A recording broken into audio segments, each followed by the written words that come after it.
I'm Emma Watson, and my own mother told our whole family I stole her husband. She didn't just gossip.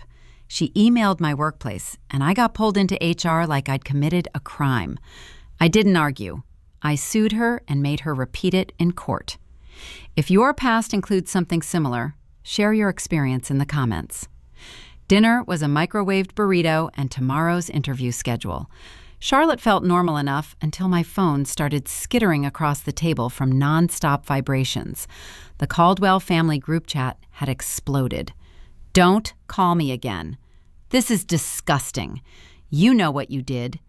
2 cousins added angry emojis, like that somehow counted as evidence in this family. No context, just judgment. I scrolled up and down like the answer might appear between insults, then hit Aunt Deborah's number. What is going on? Don't play victim, Emma. I'm not playing anything. I don't even know the accusation. Your mom told us everything. She says you've been doing it for a long time. Doing what? Deborah made that tight little sigh people use when they want to end the conversation without sounding cruel. Just stop. The call ended. A message from a high school friend popped in right after, 1 sentence and then an instant block. I'm not siding with a homewrecker. That word landed like a slap. The burrito got pushed away, appetite gone, and Facebook got opened because apparently I enjoy suffering. Donna Caldwell, my mother, had posted a vague status with a cross emoji, the kind she used when she wanted sympathy without facts. Some betrayals come from the people you raised. Pray for me. The comments were all familiar names from her church. Sunday at church we'll talk. Stay strong, Donna. God sees everything. So that's where she'd planted it. Not just in the family, but in the one place she always had an audience. I called her. She answered like this was a customer service line. Hi, honey. Why are you telling people I seduced your husband? Telling the truth. That's not the truth. Everybody knows you seduced him. Her tone stayed calm, almost bored. The him was my stepfather, now ex-stepfather, 2 weeks post-divorce, a man I hadn't spoken to in months. Before I could get a full sentence out, a group video call invite appeared. Donna had already looped in 3 of my aunts. On screen, she was blotchy-faced, clutching tissues, voice trembling on cue. I did my best, and she still did this to me. I opened my mouth, and her tears shut off so fast it was unsettling. Do you hear yourself? You ruined my marriage. Who have you told? Who needed to know? Her eyes flicked sideways. A stack of papers sat on her table, and the top page had my company's logo in the corner. I checked the time and let out a dry little laugh. Great. Tonight I got demoted from daughter to mistress. At least my resume finally shows I can multitask. An automatic calendar email hit my inbox. HR meeting, 9 a.m., Friday. In the forwarded chain, a CC line jumped out. D. Caldwell at... My thumb stabbed my manager's contact. No ring. This number is not accepting calls. The family chat lit up again. Don't come to her house. Morning came without permission. The drive to my office in South Charlotte took 20 minutes. Same route, same traffic lights, but my badge felt heavier in my purse. In the parking deck, a coworker who normally waved kept his eyes on his phone and slid into the elevator without holding the door. At my desk, the call routing light stayed dark. No transfers, no, "Hey Emma, got a minute?" Just keyboards and people pretending they didn't know my name. When I walked past the break room, someone lowered her voice mid-sentence like I'd tripped a sensor. My email pinged. Please report to HR Conference B. No greeting, no sender name, just the calendar block. Conference B was a small room with a round table and a box of tissues that hadn't been opened yet. 2 HR reps sat with folders. One of them, a woman named Karen, not the meme kind, the actual Karen, didn't ask how my morning was. We need to address an allegation related to ethics and the workplace environment. An allegation from who? We received communication from a concerned family member. The words hit harder than the accusation itself. Family wasn't supposed to have an employee login. Karen slid a single printed page across the table. Someone had highlighted a sentence in neon yellow. She seduced him. Same wording, same gross choice of verb my mom used the night before, like there was a script and everyone got a copy. Is this about my stepfather? Came out of my mouth before I could stop it. We're not here to discuss your personal life, the other rep said, which was funny because a stranger's PDF of my personal life was sitting between us. Karen kept her voice even, like she was reading policy off a wall. Until this is reviewed, we're removing you from candidate-facing work and client calls. What does that mean for my role today? You'll work on internal tasks only. A pen appeared in front of me. Acknowledgement of notification. No admission of guilt, just proof the meeting happened. I signed because refusing would have been its own headline. Karen collected the paper, clipped it into the folder, and said, "For now, avoid discussing this with staff." The door opened. Receptionists stared at me like I was contagious. In the hallway afterward, the manager who'd been not accepting calls last night walked by and didn't slow down. A second later, my phone buzzed with a text from Aunt Deborah. "Mom is devastated. Stop performing." No question mark, no curiosity, just a verdict. A cousin declined my call twice and then sent a one-liner, "Leave her alone." Lunch break found me at a diner off Tivola, the kind with laminated menus and coffee that tastes like it's been through something. Marisol Vega slid into the booth across from me without asking permission, which was the first normal thing that happened all day. "You look like you got hit by a minivan," she said. "It was more like a church van," I replied, and she snorted into her mug. Marisol listened while I kept it short. Group chat, Facebook, HR. No tears, no speeches, just facts. She tapped the table with one fingernail. "Don't fight this with feelings. She's winning with paperwork and an audience." What am I supposed to do? Send a family newsletter? "Save everything," Marisol said. "Screenshots, voicemails, email headers, dates, times. If it happened, it lives somewhere besides your brain." A waitress refilled our cups and asked if we wanted pie. Marisol looked at me like she was trying to decide if sugar counted as self-care or evidence destruction. "The good news," she said, staring into her coffee, "is you don't need a personal brand anymore. They built one for you." "Yeah," I said. "Apparently mine is dirty topic at Thanksgiving." Back at my desk, another meeting invite landed with a note from HR. "Written statement due by 5 p.m. tomorrow." My fingers hovered over the keyboard when a voicemail notification popped up from Donna. Her voice was syrupy, almost cheerful. "If you keep trying to talk, I'll start naming the people you've done." I hit save. My phone froze, then flashed a message. "Storage full." At my desk, I delete 3 photos of a cousin's baby, then try saving Donna's voicemail again. Same warning. Company email pings, coworkers keep their distance, and the office printer wheezes like it's judging me too. 5 o'clock comes, and I walk out with my phone still refusing to hold the one thing I actually need. At home, the laptop opens before my shoes come off. Marisol's checklist is scribbled on a sticky note. Screenshots, voicemails, headers, dates. I plug the phone in, start a backup, and pull up the HR thread. The forwarded message looks bland until I click Show Original. A weird address appears. Nothing corporate, nothing personal, just a string of letters and numbers. Under it sits an attachment. Timeline_Emma.pdf. Of course there's a PDF. My mother doesn't just ruin your life, she formats it. The file opens to a neat bullet list with timestamps, addresses, and quotes that sound like me but aren't. Emma arrived 9:14 p.m. Emma stayed 20 minutes. Witness heard laughter. It reads like someone watched my life through a peephole and then wrote a report about it. One line mentions my old apartment complex in Matthews, the one Donna helped me move out of. Another notes the restaurant where I met my stepdad for lunch once, 2 years ago, after my car battery died and he happened to be nearby.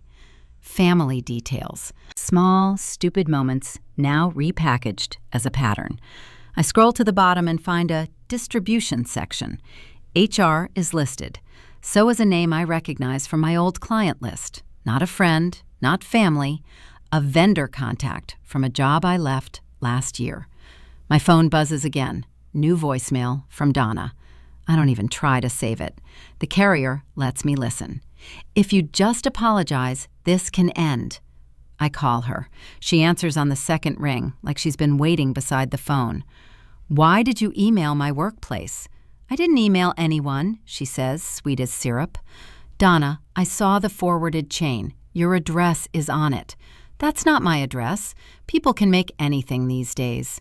Then tell them it's a lie. A pause, then her voice hardens. You want me to embarrass myself after what you did? What I did is get up and go to work. Work, she repeats, like it's a dirty word. Come talk to me, face to face. So I do. Her neighborhood is 10 minutes away. The porch light is on, and 2 cars I don't recognize sit in the driveway. When Donna opens the door, she's already teary, already performing. A woman behind her, one of the church ladies, stares like she's been cast as a witness. Emma, Donna says, loud enough for the room, why are you here? To tell you to stop. Stop what? Calling me a homewrecker, emailing people, dragging my job into your divorce. Donna presses a hand to her chest. I'm trying to heal, she says, to the living room, not to me. Send a correction, I say, tonight. She steps closer, voice lowering just for me. You want me to be quiet? Apologize to me first. There it is. Not truth, not justice, ritual. Like if I say the right words, she gets to keep the story and still call herself a victim. Apologize for what? For humiliating me, she whispers. Then the volume jumps again. See how cold she is? My phone stays in my pocket. Hers comes up fast. She points it straight at my face. Everybody see this, Donna says. She came to threaten her own mother. Put the phone down. Make me. The church lady shifts, uncomfortable, but doesn't move. Donna's eyes stay fixed on her screen, hungry for proof. I back toward the steps, hands visible. I'm leaving, I say. Good, Donna calls after me. Run, like you always do. The curb feels like relief until a siren chirps once behind my car. Blue lights paint the driveway. An officer steps out, looks at Donna, then looks at me, and says, Emma Watson? Yes. The officer pointed at the curb. Step over here. Your mother called. Said you threatened her. I told her to stop emailing my job and spreading a rumor. Donna stayed on her porch with her phone raised. She came to intimidate me, she said. The officer asked a few quick questions. Any weapons, any threats, any past violence. My answers stayed the same. No, no, no. He checked my license, scribbled on a card, and handed it over. This is an incident number. You're not under arrest, but leave tonight. If she files for a protective order, you'll be served. Donna's face changed at the words protective order, like she'd just been offered a menu. Can you tell her to stop contacting my employer? He didn't take the bait. That's not something I can enforce. Document everything. Go home. The cruiser pulled away. My phone showed 2 missed calls from HR and 1 more voicemail from Donna that I couldn't save. The next morning, my badge wouldn't open the main door. A security guard waved me to the lobby phone. HR wants you escorted. Karen met me by the elevators with a folder. Conference B. A man from legal sat in the same small room as before. Karen slid a printout across the table. It was an email from Donna. I am not accusing my daughter of a crime, it said. I am only concerned for the safety of our community and the integrity of your workplace. Legal spoke like he'd been up since dawn. When something like this reaches clients or vendors, it becomes a risk issue. Karen didn't soften it. Effective today, we're ending your employment. Because my mother sent you a story? Because it's now outside the building, Legal said. We can't control where it goes. Karen pushed a termination packet toward me. Your access will be disabled within the hour. We'll pay out accrued PTO. IT will collect your laptop. We need your badge. The badge came off and landed on the table. My photo stared up like it still belonged. "Can I submit my written statement before 5?" I asked. "You can email it," Karen said. "It won't change today's decision." Walking out of Conference B, the hallway felt narrower. At my desk, IT waited with a cart. My screen flashed once, then logged me out for good. The desk phone stayed dead, like it had already been reassigned. I packed the things that made me look human: a mug, a pen, a framed photo from a team lunch. Coworkers watched without looking. Somebody whispered, and the name they used wasn't mine. Outside in the lot, Marisol leaned against her car, like she'd planned for this. "Give me everything you've got," she said. We drove to a copy shop and took over a corner table. She didn't ask for the whole story. She asked for proof. Emails got printed with full headers. Screenshots went to a shared drive. The HR thread became a folder. Names of everyone Donna had contacted, family, church, work, went into a list. My voicemail screen showed gaps. The message where Donna threatened to name people was gone. Storage full had forced me to delete files the night before, and the carrier had cleaned out older voicemails overnight. The text from the family group looked shorter, too. Someone had removed me while I was standing by that curb. A new text arrived from an unknown county number. "Regarding your incident report, if the other party seeks a protective order, you will be notified." Marisol read it, then handed the phone back. "She's building a paper trail," she said. "You need one that belongs to you." The civil attorney's office near Uptown smelled like copier toner and patience.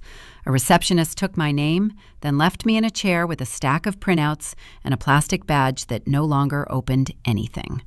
When the lawyer finally sat across from me, he flipped through Donna's email, the HR notes, the incident card from the officer. "Do you want this to stop?" he asked, "or do you want to sue her?" My phone buzzed twice, sharp, on his desk. "I'm just getting started. And I need my job back." He wrote a name on a yellow pad and added a date. "Go home tonight. Don't contact her. We'll talk in the morning. If she reaches out, save it. If calls, say nothing. Write it down." By the time I got to my apartment, the sun was gone and the burrito from last night was still in the trash. I opened my banking app at the kitchen counter and did the math the way HR people do it, cold and fast. Rent, car payment, insurance, groceries. The number left over looked like a mistake, but it was real. 3 months, maybe 4 if nothing else broke.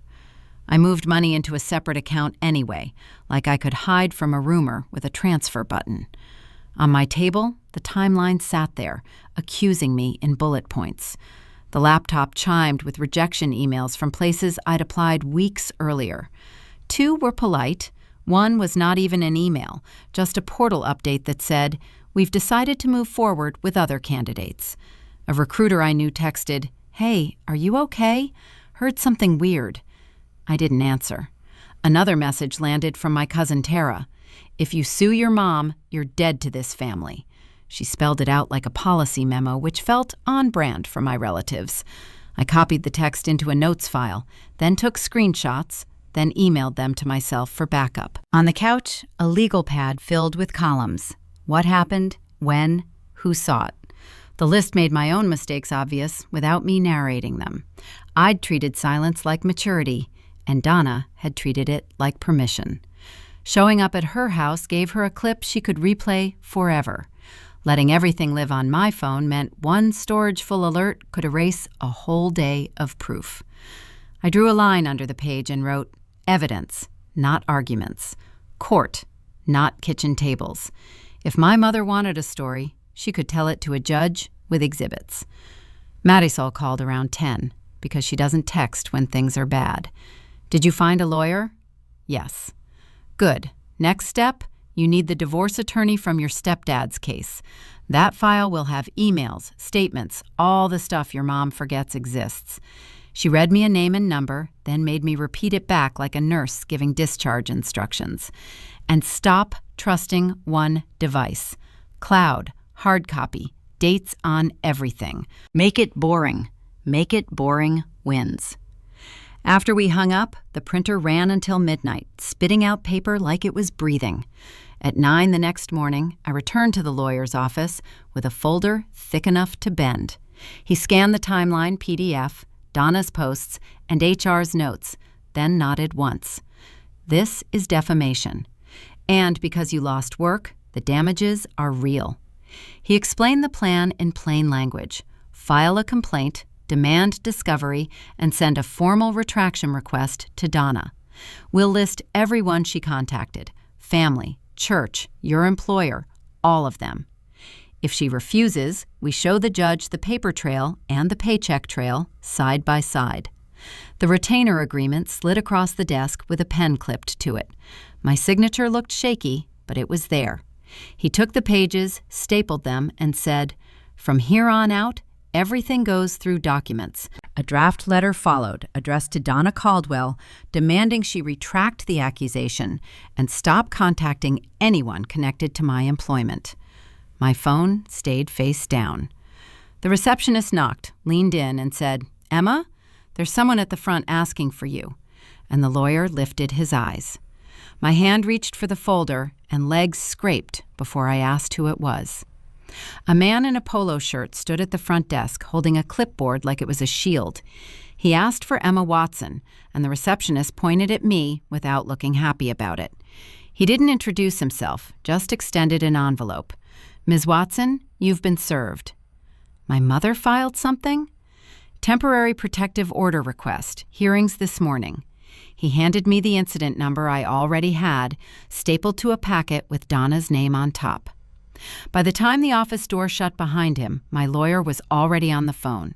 "Don't go near her." Well, where am I supposed to be? Mecklenburg County Courthouse. Now.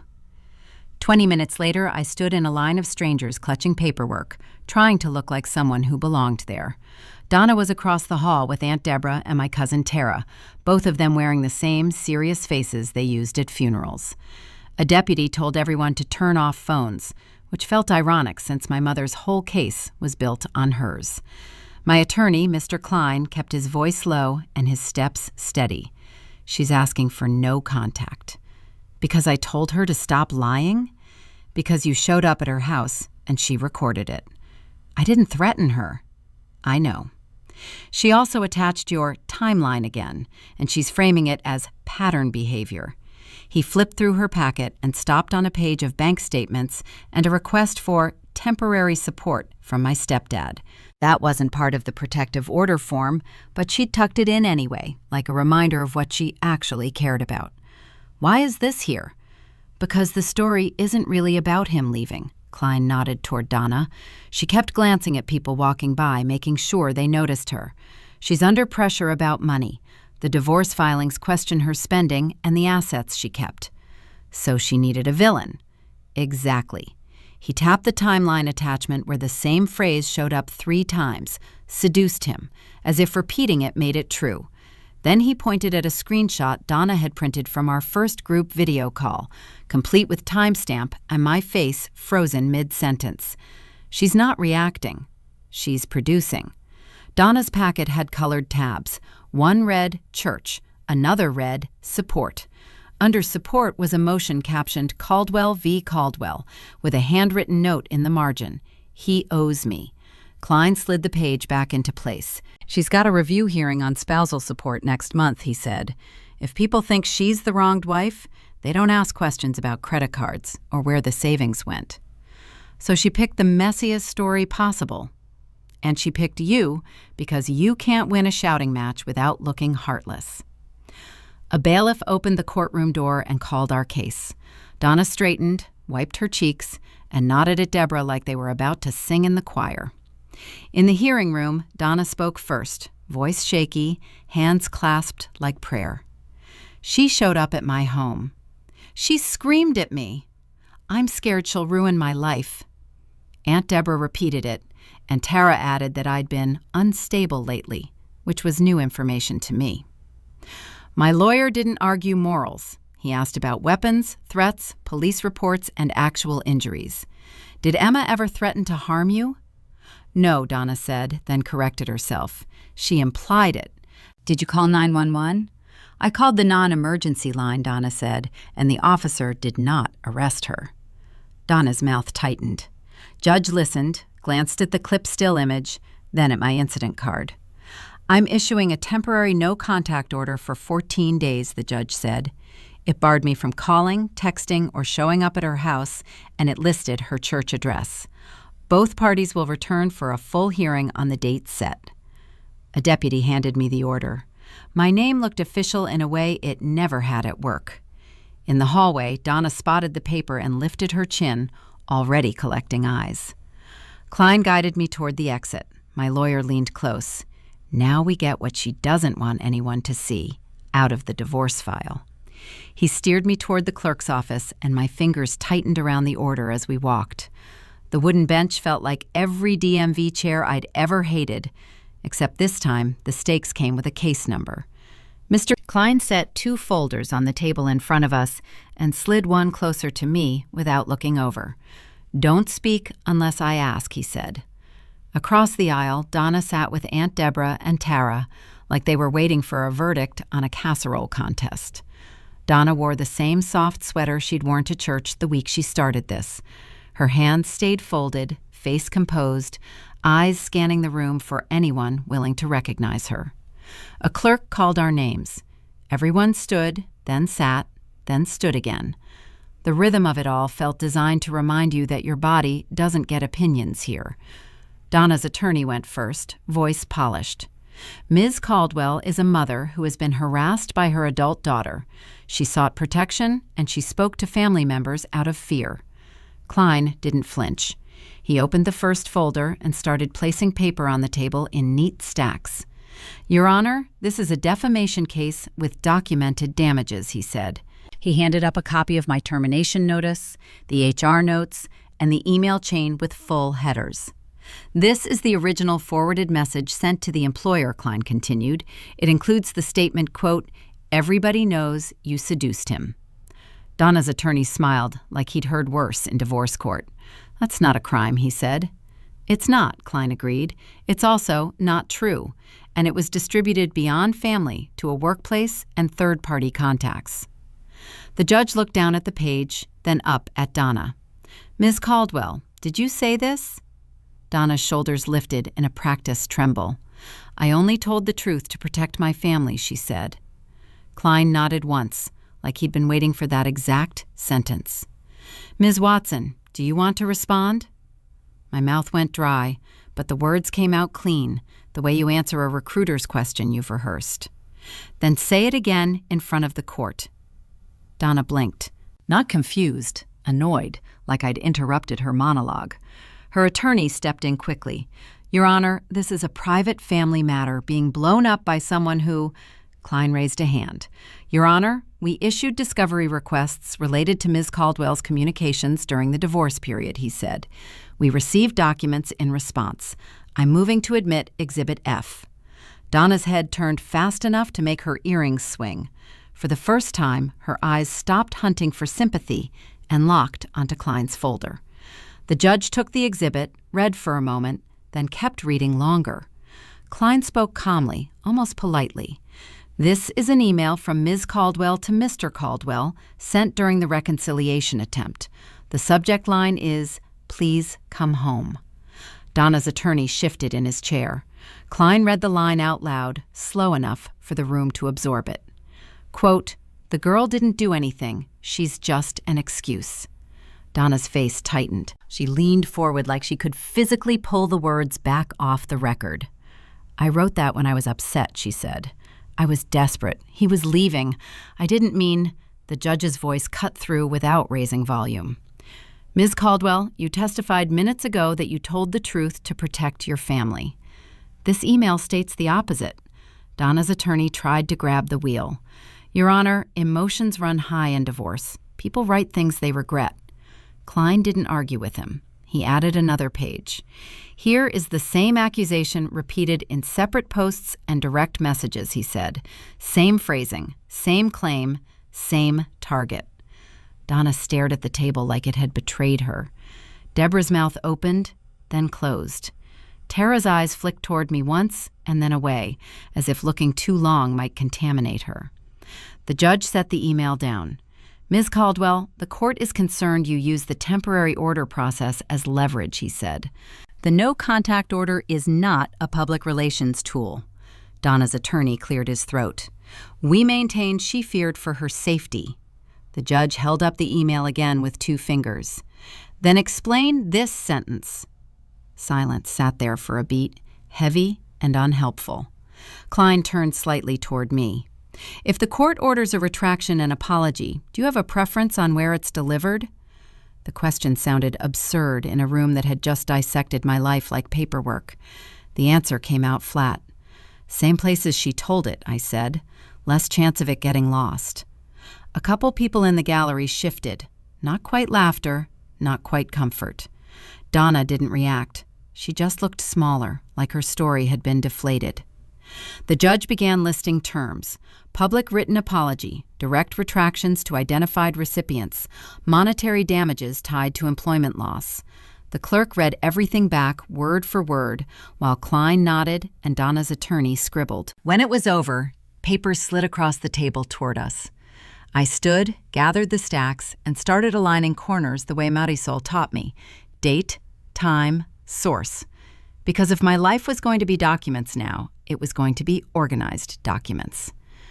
Donna turned in her seat, lips parting like she wanted to speak, and a bailiff stepped toward her before a sound came out. Outside the courtroom, the hallway air feels stale and too warm. Mr. Klein guides me toward the elevators, one hand hovering near my folder like he expects it to run. Donna's chair scrapes behind us, but the bailiff blocks her path. Ma'am, you need to step back. Emma, her voice cracks on purpose. Klein doesn't turn. Do not respond. We reach the lobby. A clerk hands Klein a stamped copy of the order and a sheet titled Retraction Requirements. He reads it once and nods. This is the part she can't improvise, he says. By the time we hit the sidewalk, my phone has 3 new notifications from numbers I recognize and 2 I don't. Marisol texts first. Did you win? Not yet. Okay. Still proud of you.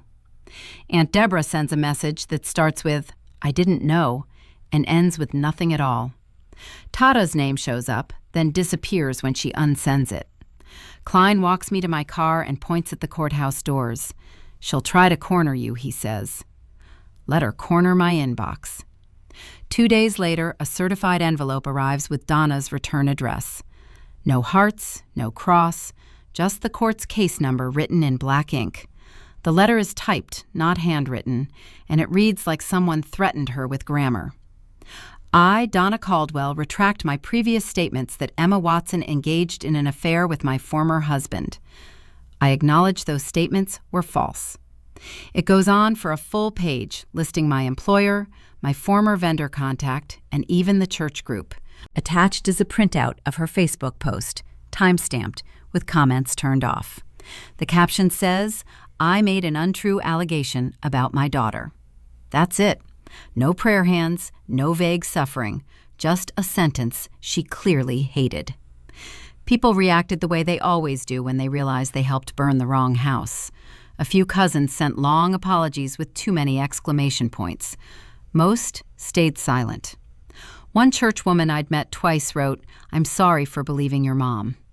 I reposted her status. I deleted it. Klein forwarded me proof that Donna mailed retractions to HR and the vendor. HR replied with a short note. They'd keep it on file. That was the corporate equivalent of a shrug. Donna lost her audience, though. A neighbor texted Marisol, who texted me. Your mom looked like she swallowed a battery at Bible study. The settlement check arrives from the clerk's office, payable to me with the amount printed so plainly it feels rude.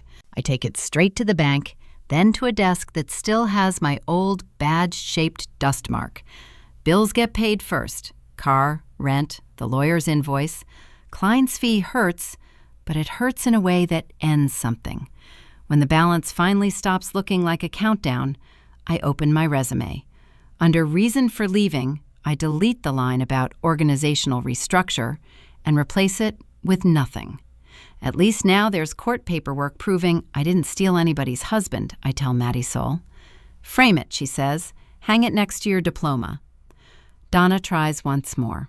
A letter shows up without a court header, just her handwriting, and Klein tells me not to open it. He sends it back unopened with a short note. All communication through counsel. That's the only conversation she gets. I change my number, cancel my social accounts for a while, and forward my mail. Boxes stack by the door. The last thing to go in is the folder of exhibits, because apparently that's my family photo album now. Marisol comes over with tape and a pizza. She points at the folder. Souvenir? Proof of purchase, I say. At the bus station, my suitcase rolls over gum-stained tile and keeps going. The ticket agent scans my ID, prints a receipt, and doesn't care who my mother is. On the bench, the phone comes out one last time. Donna Caldwell sits in my contacts like a bad shortcut. I tap her name, hit delete, and confirm it without hesitating. Boarding gets called. The bus pulls forward and Charlotte starts slipping behind the glass. My shoulders drop and breath comes easier now.